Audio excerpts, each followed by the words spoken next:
अभी यूपी में दो सीट पर उपचुनाव होने वाले हैं, लोकसभा वाले सीट पर, जहां से अखिलेश यादव ने रिजाइन दिए हैं, वहां से चुनाव होने वाले हैं। वहां से प्रत्याशी धर्मेंद्र यादव को अखिलेश जी ने उतारे हैं। उसके खिलाफ भारतीय जनता पार्टी के लोग ने निरहुआ को उतारे हैं। निरहुआ के बारे में आप जान करके थोड़ा ताजुब लगेगा। पिछला बार भी ऐसे ही उसके साथ चुनाव में उतार दिए थे।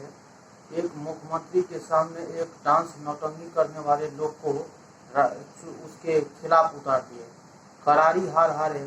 और उस समय कह क्या रहे थे निरहुआ, जो हमें ईश्वर की लिखे लेख को मैं मिटा सकता हूँ, मुझे कोई नहीं हरा सकता है, हराने के लिए कोई पैदा नहीं लिए हैं।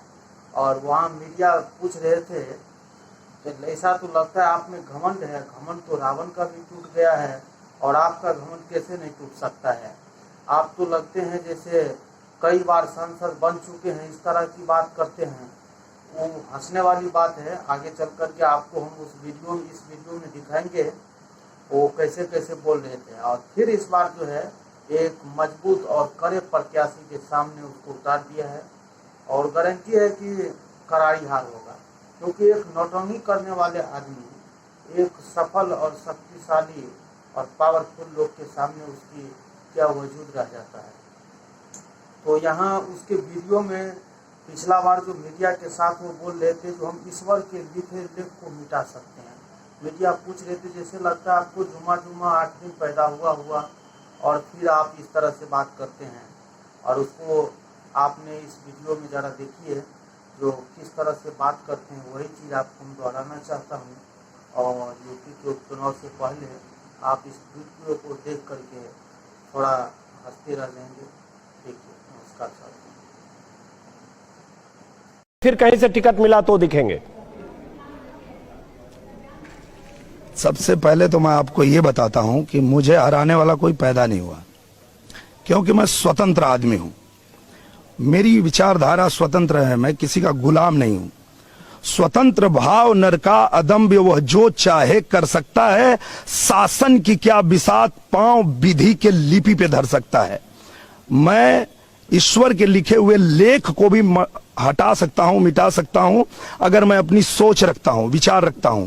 मैं यहाँ किसी के पीछे घूमने वाला व्यक्ति नहीं हूं। निरहुआ, भूल जाइए, मुझे कोई यहाँ हरा पाएगा। इससे लगता नहीं बहुत अहंकार है आप में। अहंकार तो रावण का भी खत्म हुआ था। आप अगर कहते हैं मुझे कोई हराने वाला पैदा नहीं हुआ, आप कहते हैं ईश्वर के लिखे लेख को भी मैं मिटा सकता हूं, तो ये तो बहुत बड़ा अहंकार है। मुझे लगता है पृथ्वी लोक पर अकेले नेता है आज की तारीख में जो इस तरह से दावे कर रहे हैं। तो मोदी जी भी नहीं बोलते भाई।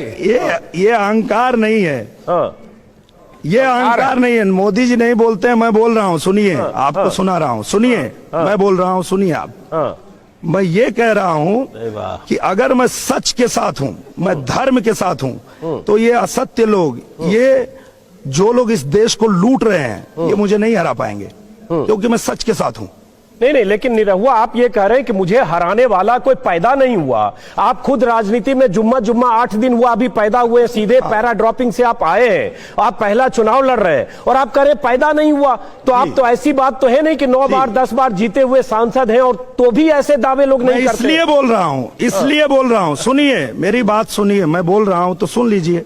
मैं उस दिन हराने वाला पैदा हो जाएगा जब मैं अधर्म के साथ रहूंगा, राम कथा का, मैं झूठ के साथ रहूंगा, मैं गलत के साथ रहूंगा, उस दिन हार जाऊंगा।